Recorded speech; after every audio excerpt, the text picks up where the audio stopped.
Hello viewers, আশা রাখি সবাই ভালো আছেন। চলে আসলাম আজকে আমরা নতুন একটি ভিডিও নিয়ে।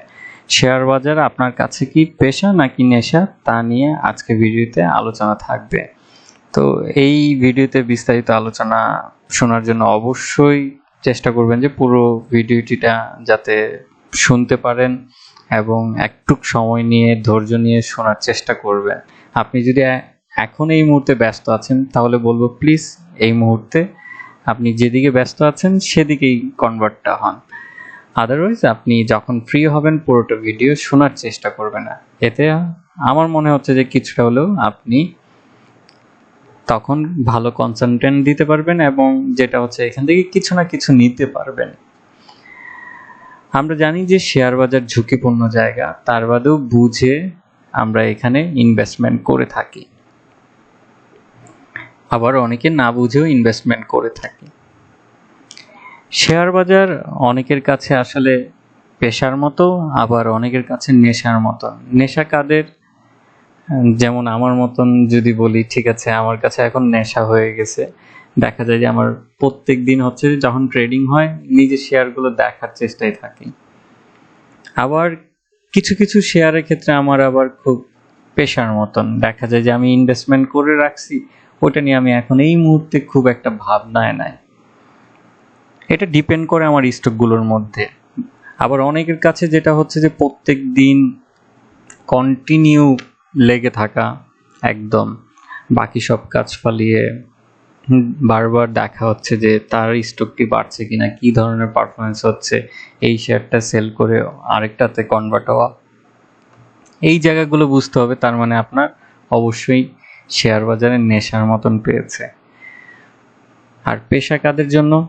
যারা পেশায় ইনভেস্টমেন্ট করে তারা আসলে প্রত্যেক দিন দেখে না, তারা আসলে বিনিয়োগ করতে আসে। তারা জানে যে আমি মাসে হয়তো 2-1 বার ট্রেডিং করব, বছর খানিক যাবে, তার বাদে হয়তো তখন নিয়ে সেটা নিয়ে ভাববো। তার একটা টার্গেট সেট থাকে, তার একটা প্রফিটের পার্সেন্টেজ সেট করা থাকে। তার ইনভেস্টমেন্ট করার আগে অনেক চিন্তাধারা থাকে, ইনভেস্টমেন্ট করার পরে আমাদের মতন এত চিন্তাধারা থাকে না। এটা হচ্ছে তার প্যাশন। মানে সে আগে চিন্তা করে নেয়, পরে যাতে তার চিন্তা না করতে হয়। কিন্তু আমাদের ম্যাক্সিমামের মধ্যে আমাদের যেটা হয় যে আসলে আমরা অনেক চিন্তা করি যে কেনার পরে গিয়ে, যেটা আমাদের জন্য ফিজিক্যালি, মেন্টালি, ফাইন্যান্সিয়ালি অনেক প্রেশার আসে। আমি বলবো না যে আমারও হয় না, আমারও হয়। মাঝে মধ্যে দেখা যায় যে বাজার হঠাৎ করে খুব বেড়ে গেল, তখন যেমন নিজের কাছেও ভালো লাগে, পাশাপাশি দেখা যায় যে তখন ওই ভালো বাজারেও অনেক বাজে আকারে ডিসিশন নিয়ে নেই। এটা আজ থেকে আরো যখন শুরুর দিকে আমি যখন এই বাজারের সাথে সম্পৃক্ত ছিলাম তখন আরো বেশি ছিল।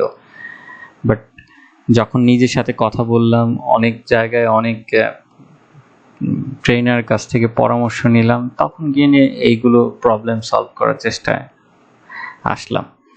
তো আস্তে আস্তে সেই প্রবলেম থেকে বের হয়ে নিয়ে আমি আমার পোর্টফোলিওকে একটা হেলদি সাস্টেনেবিলিটি দিকে নিয়ে যাচ্ছি।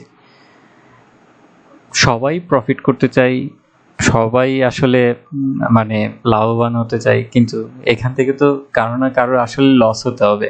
কিন্তু এই লাভবানটা আসলে ওই যারা কন্টিনিউ মানে নেশার মতন থাকে তাদের কাছে ওই লাভটা থাকে না। আসলে লাভটা থাকে আসলে যারা মানে পেশা হিসেবে নেয়, প্যাশন হিসেবে নেয়, তাদের কাছে আসলে থাকে। তো আমার কাছে মনে হচ্ছে যে আমরা অনেক সময় পজিটিভ বাজারেও অনেক বড় বড় আকারে ভুল করি এবং সেই ভুলটা আসলে আমাদের দীর্ঘদিন পস্তানো হয়। আমার কিছু শেয়ার আছে তা যেগুলো হচ্ছে যে বর্তমান বাজারে দেখা যাচ্ছে যে ফ্লোরে আটকে আছে। এর আগে যে প্রাইসে কিনা ছিল, যে প্রিডিকশন ছিল, যে অ্যানালাইসিস ছিল, সেটাও ভুল হয়েছে। এই ধরনের হতেই পারে। অনেক বড় বড় যারা পোর্টফোলিও ম্যানেজ করে তাদেরও ভুল হয়। আবার দেখা যায় যে যেটাতে আমি আসলে খুব একটা প্রিডিক্ট করিনি, সেটাতেও আসলে দেখা যায় যে ভালো একটা রিটার্ন আসছে। অ্যানালাইসিস যে সবারই সঠিক হবে তা না, কিন্তু আমার কাছে মনে হচ্ছে যে এই মার্কেটে যদি আপনি সময় ভালো দিতে পারেন, ভালো একটা শেয়ার যদি সিলেক্ট করতে পারেন, সেখান থেকে আপনার প্রফিট আসবে। আমরা মানে নেশার মতন যেটা করি যে এখনই আমার একটা ভালো রিটার্ন দরকার, এখনই আমার শেয়ারটা বেড়ে যেতে হবে, যেটা আমাদেরকে মানে খুব ফ্রাস্ট্রেটেড করে এবং তখনই আমাদের অনেক ধরনের ভুল ডিসিশন আসে। এই ক্রেজি জিনিস সবসময় ভালো না।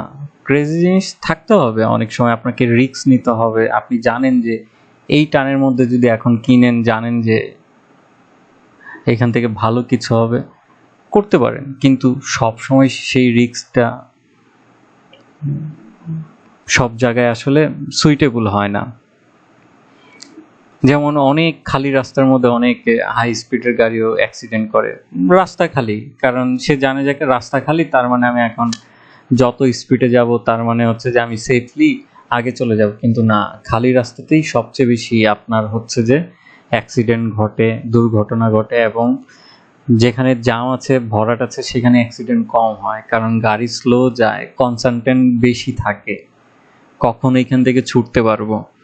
তো আমার কাছে মনে হচ্ছে যে আমাদের লাইফস্টাইলের সাথে আমাদেরও এই ধরনের প্রবলেম হয়, এবং নেশা থেকে আমাদের একটু সরে দাঁড়ানো উচিত, আমাদের প্যাশনের দিকে যাওয়া উচিত, আমাদের ভাবনাটা আগে হওয়া উচিত, পরে নয়।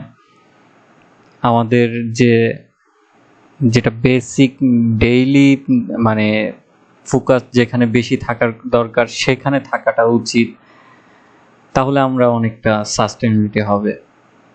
না হলে হয়তো দেখা যাবে যে একটা রিস্ক আপনাকে হয়তো বড় ধরনের ঝুঁকিতে ফালাবে। তো আমার কাছে মনে হচ্ছিল যে দুই ধরনের একটা লাইফ আছে, স্টাইল আছে, এবং দুটারই ব্যালেন্স করে চলতে হয়। এমন না যে নেশা ছাড়া একেবারেই ক্লোজ করে দেওয়া, নেশাটাও থাকতে হয় টুকটাক, আবার প্যাশনটাও বেশি থাকতে হয়। তো আশা রাখি আমার কথাগুলো আপনারা কিছুটা হলেও বুঝতে পেরেছেন। আসলে আমাদের মানে এই জিনিসগুলো হচ্ছে সাইকোলজিক্যালের সাথে জড়িত। এই জিনিসগুলো যত আমরা আমাদের নিজের মধ্যে থেকে সর্ট আউট করতে পারবো, তত দেখা যাবে যে আমাদের লাইফস্টাইলে প্রবলেম এবং আমাদের লাইফটা তখন পজিটিভ, অনেক ভালো কিছু রেজাল্ট আসবে। আদারওয়াইজ দেখা যাবে যে আমি যখন নিজের সাথে প্রবলেম নিয়ে ফাইট করব, তার মানে আরো প্রবলেম জড়িত হবে। তো আমার একটাই মানে অনুরোধ যে মানে আপনারা যেখানেই বিনিয়োগ করেন, শেয়ার মার্কেট কিংবা আদার যে কোনো জায়গায়, ঠিক আছে, আপনার ভাবনাটা আগে থাকতে হবে, সেটা নিয়ে চিন্তাধারা আগে থাকতে হবে, তার বাদে বুঝে শুনে দেখে যাচাই বাছাই করে নিজের থেকে ফাইনাল ডিসিশন নিতে হবে। এটা এমন না যে সবসময় টেকনিক্যাল অ্যানালাইসিসে আপনার জানা থাকতে হবে, টেকনিক্যাল অ্যানালাইসিসের বাইরেও কিন্তু প্রফিট করা যায়। সেই বুদ্ধিসত্তা থাকলে আপনিও এখান থেকে ভালো কিছু করতে পারবেন, কিন্তু সেটার জন্য অবশ্যই সময় দিতে হবে। এই মার্কেটে যারা সময় দিয়েছে তারা প্রচুর প্রচুর পরিমাণের টাকা গেইন করেছে, আর যারা ধৈর্যহারা হয়েছে তারা আসলে মানে এখান থেকে কিছু নিতে পারেনি, উল্টা আরো দিয়ে যেতে হয়েছে। কারণ শেয়ার মার্কেটে মূল কথাই হচ্ছে যে অধৈর্যের টাকা ধৈর্যের কাছে চলে যায়। তো আমার কথা হয়তো আপনারা কিছুটা হলেও বুঝতে পেরেছেন। আমি যদি কোনো ধরনের খারাপ কিছু বলে থাকি, কাউকে আঘাত দিয়ে থাকি, তাহলে ক্ষমা দৃষ্টিতে দেখবেন, এবং ভালো থাকবেন, সুস্থ থাকবেন। ধন্যবাদ।